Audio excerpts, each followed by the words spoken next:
नमस्कार, कैसे हैं आप लोग। आई थिंक बहुत अच्छे होंगे और बेहतरीन तरीके से हर पल अपने लक्ष्य की ओर अग्रसर हो रहे होंगे। जी हाँ, आज बात करने वाले हैं इकोनॉमिक्स का टॉपिक है फेरा और फेमा।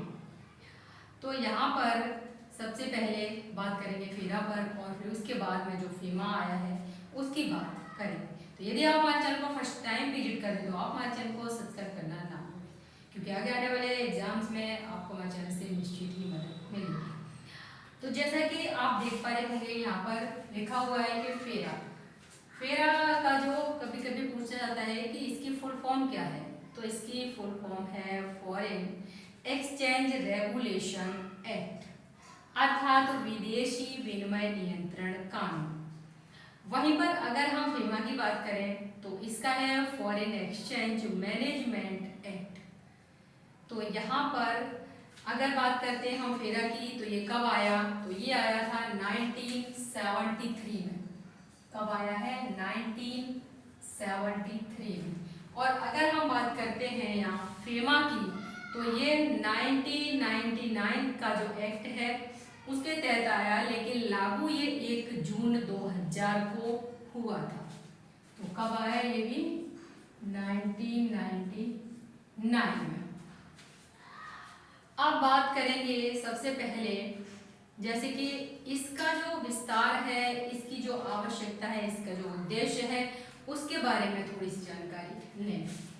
यहाँ पर आप देख पा रहे होंगे कि ब्रिटिश शासन के दौरान भारत में विदेशी मुद्रा बहुत ही सीमित मात्रा में होती थी। कितने कैसी मात्रा में थी? बहुत ही लिमिटेड थी। और इसी के कारण क्या है कि सरकार देश में विदेशी मुद्रा के आवागमन पर नजर रखती थी। अब बात आती है कि 1973 में विदेशी विनिमय नियंत्रण अधिनियम, यही है फेरा, और इसे पारित कर दिया गया। और इसका जो मुख्य उद्देश्य था वो क्या था? जो विदेशी मुद्रा है उसका सदुपयोग सुनिश्चित करना था। यानी कि जो विदेशी मुद्रा है उसके सदुपयोग के लिए कौन लाया गया? तो वो लाया गया था फेरा। अब बात आती है कि इस कारण लेकिन क्या हुआ कि कानून देश के विकास में बाधक बन गया। कहना चाहिए यह प्रक्रिया जो थी यह थोड़ी टफ प्रक्रिया थी, और ये टफ प्रक्रिया होने के कारण ये विकास में बाधक बन गया। जब विकास में बाधक बन गया तो इस कारण ही दूसरा क्या आया, 1997 और 98 के बजट में सरकार ने फेरा के स्थान पर फेमा को लाने का प्रस्ताव रख दिया। अब ये प्रस्ताव आ गया और साथ ही दिसंबर 1999 में संसद के दोनों सदनों द्वारा फेमा को पास किया गया। जब फेमा पास हो गया तो ये राष्ट्रपति के अनुमोदन के बाद 1 जून 2000 को प्रभाव में आ गया। तो ये है आपकी फेरा और फेमा की कुछ भूमिका। अब बात करेंगे यहाँ पर एक एक टॉपिक के अंतर्गत। तो सबसे पहले बात करेंगे फेरा की। बात आएगी यहाँ पर कि जो फेरा है इसके क्या उद्देश्य थे और क्या इसके लाभ थे और क्या इसकी हानियां थी। क्योंकि कोई भी जब शब्द आप देख रहे हैं या फिर कोई भी कानून आप देख रहे हैं, कोई भी कानून पारित होता है तो उसके कुछ लाभ होते हैं तो उसकी कुछ हानियां भी होती है, कुछ आलोचनाएं भी की जाती हैं। तो यहाँ पर बात करते हैं अब फेरा की, अर्थात फॉरेन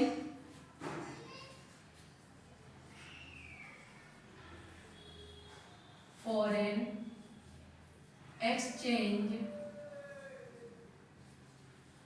रेगुलेशन एक्ट। कभी कभी इसकी फुल फॉर्म भी पूछी जा सकती है। कब आया है? तो ये आया 1973 में। अब बात करेंगे सबसे पहले इसके उद्देश्य की।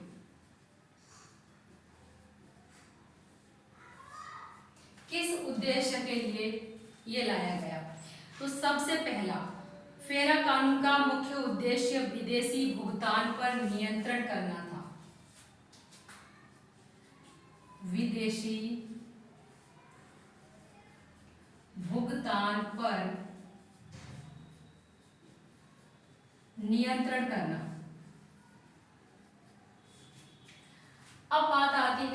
पर कि और इसके क्या उद्देश्य थे, तो यहाँ पर क्या था कि भुगतान पर नियंत्रण करना या फिर नियंत्रण लगा देना भी कह सकते हैं, और साथ ही में जो पूंजी बाजार है, पूंजी बाजार में काले धन पर नजर रखना, पूंजी बाजार में काले धन पर नजर रखना। काला धन तो आप समझ ही गए होंगे कि काला धन क्या है, तो काला धन वही है जिसका कि आप टैक्स पे नहीं करते, तो वो है ब्लैक मनी। उसे व्हाइट करने के लिए आपको टैक्स पे करना पड़ेगा। अब बात आती है यहाँ पर जो तीसरा उद्देश्य क्या था, तो वो था विदेशी मुद्रा के आयात और निर्यात पर नजर रखना। विदेशी मुद्रा के आयात व निर्यात पर नजर रखना, नजर रखना। अब वहीं पर नेक्स्ट क्या उद्देश्य रहा, तो नेक्स्ट था इनका कि विदेशियों द्वारा अचल संपत्तियों की खरीद को नियंत्रित करना। जो अचल संपत्ति है उसके बारे में था कि विदेशियों द्वारा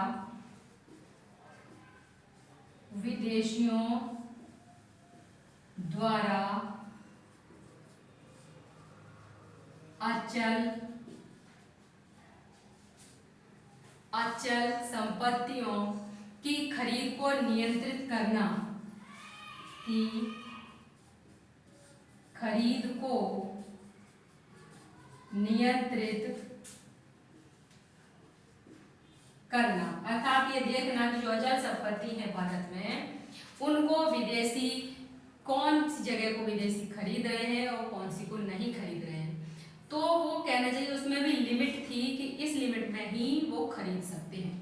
तो यहाँ पे क्या था, इसको नियंत्रित करना। इस कानून को देश में तब लागू किया गया था जब देश का जो विदेशी मुद्रा भंडार था, जो पूंजी भंडार था, वो बहुत ही खराब हालत में था।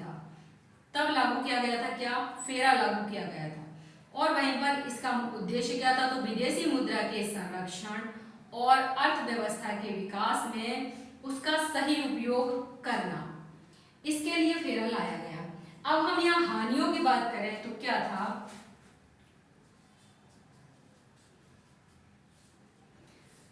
तो हानियां ये थी, सबसे पहले ये क्या था, एक कड़ा कानून था।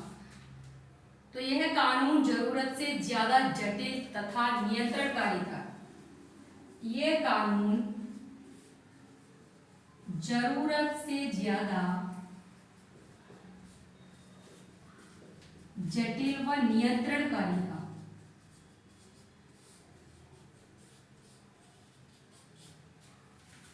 कहने का तात्पर्य यहाँ ज्यादा ही जटिलता थी, और जब ज्यादा ही आप कंट्रोल करेंगे किसी व्यक्ति पर, यानी कि जो विदेशी है वो आपके यहाँ कोई भी कंपनी स्थापित करता है और आप उस पर जरूरत से ज्यादा जटिलता और नियंत्रण लगा देंगे, तो क्या होगा, वो यहाँ पर कंपनी स्थापित करेगा, नहीं करेगा। तो वही बात हो गई यहाँ पर कि कानून जरूरत से ज्यादा जटिल था, नियंत्रणकारी भी था। नियमों के उल्लंघन पर यहाँ जेल की सजा का भी प्रावधान था। नियमों के उल्लंघन करने पर जेल की सजा का प्रावधान था। अगर इन्होंने जो रूल्स बनाए थे फेरा के अंतर्गत, अगर उन रूल्स का आप पालन नहीं करते हैं, उनका उल्लंघन कर देते हैं आप, तो आपको क्या होगा, जेल की सजा हो जाएगी। इसका प्रावधान कर दिया गया था फेरा के अंतर्गत। इस कानून के कारण विदेशी निवेश में भारी मात्रा में गिरावट आई। इस कानून के कारण देश में जो विदेशी निवेश में क्या हुआ, निवेश में भारी गिरावट आई।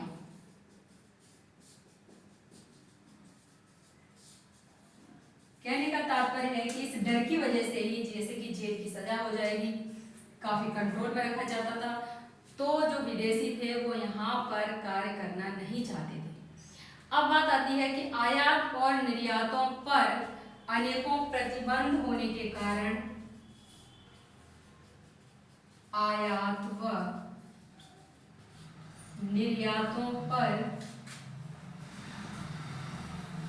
अनेकों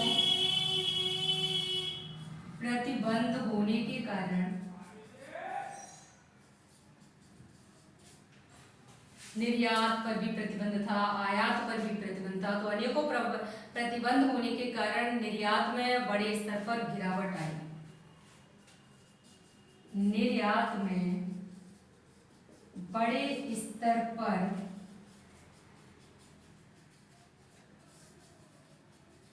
गिरावट आई, और इसके अलावा इससे क्या हुआ कि विदेशी मुद्रा भंडार था उसमें भारी मात्रा में कमी हो गई। जबकि ये कानून इसलिए लाया गया था कि जो विदेशी मुद्रा भंडार है उसमें बढ़ोतरी हो सके, लेकिन हुआ क्या, उल्टा हो गया यहाँ पर। अब बात करते हैं, जब ऐसी कंडीशन आई तो इसको हटा दिया गया। किसको हटा दिया गया? फेरा को। अब जब फेरा को हटा दिया गया तो इसके स्थान पर क्या करना चाहिए? तो इसके स्थान पर आया फेमा, अर्थात रेगुलेशन की जगह मैनेजमेंट की बात की गई। और जब मैनेजमेंट की बात की गई तो यहाँ पर इसका जो असर है वो ठीक ठीक हुआ। तो अब बात कर रहे हैं हम फेमा की। फेमा की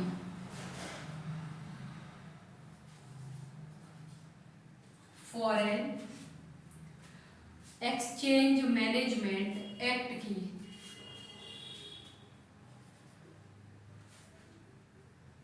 foreign exchange management act. Foreign exchange management act कब लागू हुआ यहाँ? तो ये 1 जून 2000 को लागू हुआ। अब आती है कि जो फेमा है, फेमा का महत्वपूर्ण लक्ष्य विदेशी मुद्रा से संबंधित सभी कानूनों को यहाँ पर क्या किया? तो यहाँ पर ये संशोधन किए गए कुछ। वो संशोधन कौन से थे उन्हें देखिए। फेमा का महत्वपूर्ण लक्ष्य, फेमा का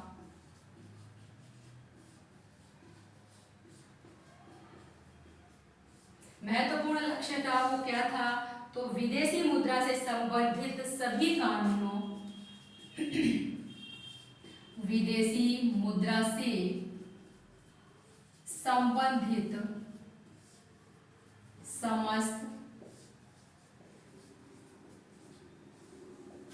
समस्त कानूनों का संशोधन और एकीकरण करना। संशोधन और एकीकरण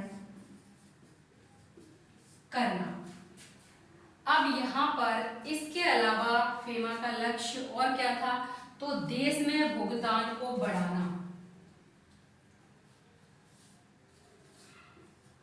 देश में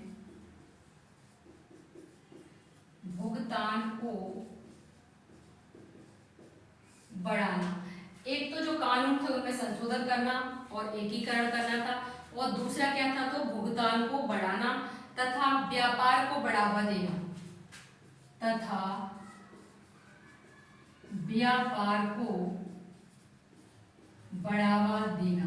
कहने का तात्पर्य है कि जब आप जो कानून बनाएंगे उन्हें लिमिट से ज्यादा ही टफ कर देंगे, लिमिट से ज्यादा आप उन्हें जटिल बना देंगे, तो कोई भी यहाँ पर व्यापार करना नहीं चाहेगा विदेशी। तो यहाँ पर क्या हुआ? इसमें थोड़ा चेंज किया गया, जो कानून थे उनमें थोड़ा संशोधन किया गया, एकीकरण किया गया, और क्या किया गया? विदेशी भुगतान को बढ़ाने के लिए, व्यापार को बढ़ाने के लिए, उसके अलावा विदेशी पूंजी और निवेश को देश में, विदेशी पूंजी और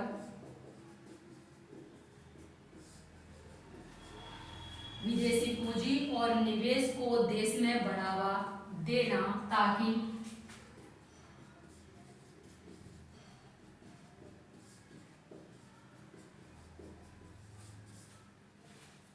यानी कि जो विदेशी पूंजी है उसे और निवेश को हमारे देश में बढ़ावा दिया गया, क्योंकि औद्योगिक विकास और निर्यात को बढ़ावा दिया जा सके।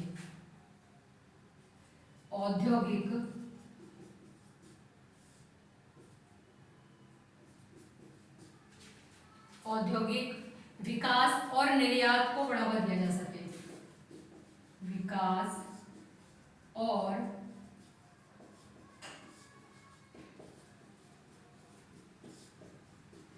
निर्यात को बढ़ावा दिया जा सके। तो जो सारी चीजें उसमें नहीं हो पा रही थी उनको बढ़ाने के लिए ही क्या आया था, फेरा आया। फेरा के स्थान पर फेमा आया। अब बात आती है कि फेमा भारत में विदेशी मुद्रा बाजार के रखरखाव और सुधार को प्रोत्साहित करता है। फेमा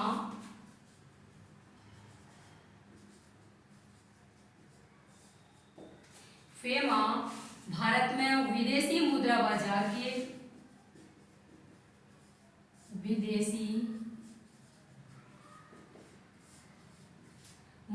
बाजार के रखरखाव और सुधार को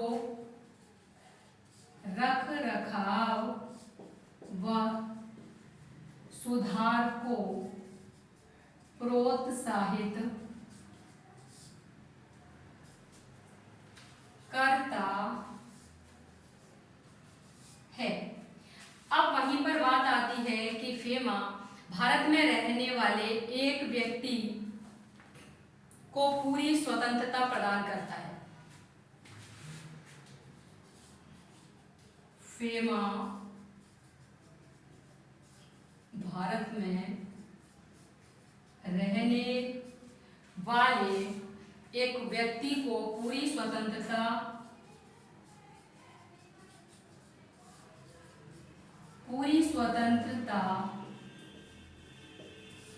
प्रदान करता है। अब यहाँ पर आप देख पा रहे हैं फ्रीडम यानी स्वतंत्रता जो शब्द आया है, जब स्वतंत्रता मिलेगी तभी यहाँ पर विदेशी आकर निवेश करेगा। तो ये क्या है, स्वतंत्रता प्रदान करता है कि वह भारत के बाहर संपत्ति को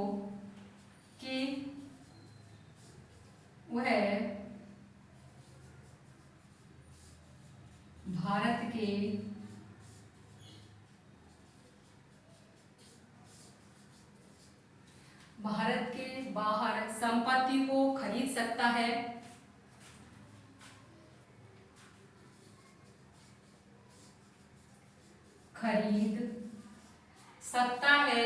और साथ ही खरीद सकता है, मालिक बन सकता है और मालिकाना हक भी किसी और को दे सकता है।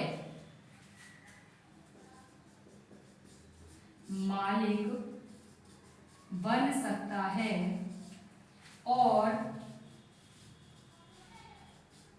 मालिकाना हक भी किसी को दे सकता है। तो ये सारी क्या थी, ये सारी यहाँ पर स्वतंत्रता थी फेमा के अंतर्गत। अब बात आती है कि जो फेमा के तहत जेल की सजा को क्या किया गया, समाप्त कर दिया गया। ये जो फेमा है इसके तहत जेल की सजा को समाप्त कर दिया गया।